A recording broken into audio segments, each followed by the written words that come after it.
Hey everyone, this is Stacey with SF Johnson Consulting and Construction Services. And I want to just give you a brief overview of a new module I have available for our painting professionals. When you produce a painting estimate, and you know our goal is to make sure that everything that you do is very technical and presented in a way so you can show the general contractor or the homeowner you actually know what you're doing and the numbers are clear. And so that's what we do. And so in this video, I'm going to go over the takeoff, how you produce the takeoff, and then how you present that information in terms of paint. When we produce our painting estimates, we break it down in two areas. The first area is all of the labor. The second is all of the material involved. And so the only way to determine the labor is to have an accurate source for which you know how long it takes, to paint a square foot of wall, of ceiling, of trim. Okay, and so that's what we're going over right now. So if this interests you, make sure you subscribe, join, like, take a class. If you are a minority-owned, woman-owned, veteran-owned business in March, we are having our certification workshops, and we're going to show you what you need to do to be certified. And why you want to be certified is that you're guaranteed.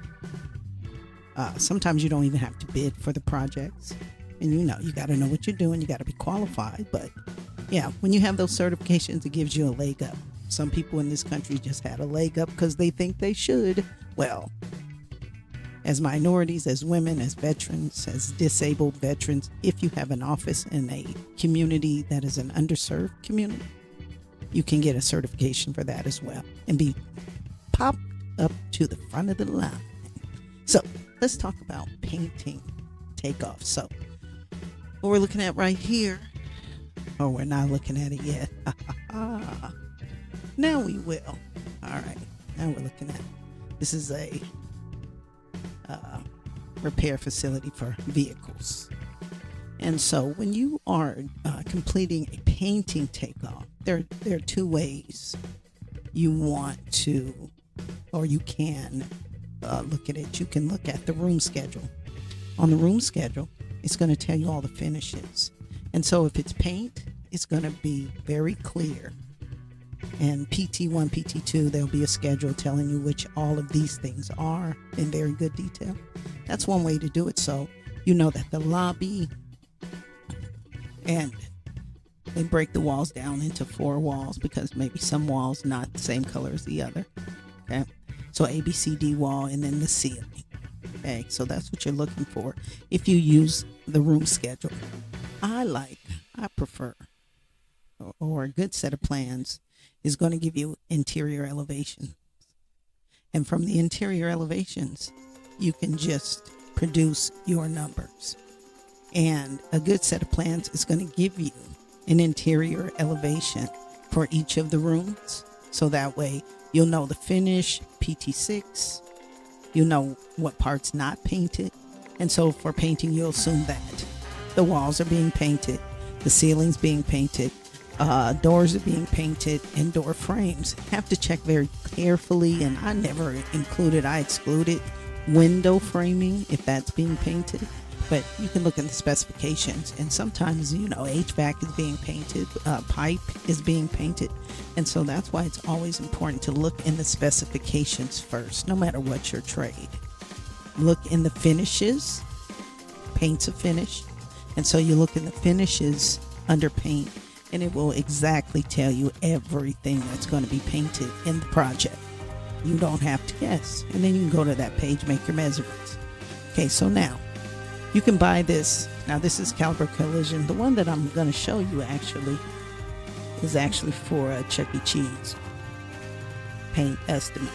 Okay, so after we did all the takeoffs, okay, interior walls, exterior walls, some of the walls had like strips and where it takes a whole lot more labor. And so in those cases, we increased the man-hour units. And this is the time it takes per unit. 1 unit, square foot. So we get that from our cost book. That's how you know accurately, based on construction industry standards, how long it's going to take you to do a job. Then you can determine how many people you need. The construction schedule should tell you how many days they expect you to take to do the work.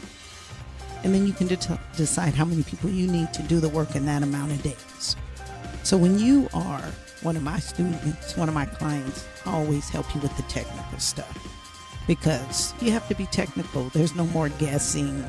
Either one, you're going to underbid, or a GC is going to take advantage of you, or you're going to overbid and you're not going to get the job. So real simple. All right, painting estimate. So like I said, we break up all the labor and then all of the material. And so all the interior walls, wall trim by the linear foot, doors each, and door frames linear foot, and then the material. Now, it says that we assume that 1 gallon will paint 400 square feet. Okay, so that's how we determine how many, and this is gallons. So we know that everything's got to be primed, so we add up how many square foot in total, divide by 400, bam, how many primers. Same thing with the paint, all the way down, and then you're presented with a very detailed painting estimate. So make sure you sign up, subscribe, like, visit sfjohnsonconsulting.com. This is Stacey Johnson, and I hope to see you in a class very, very soon.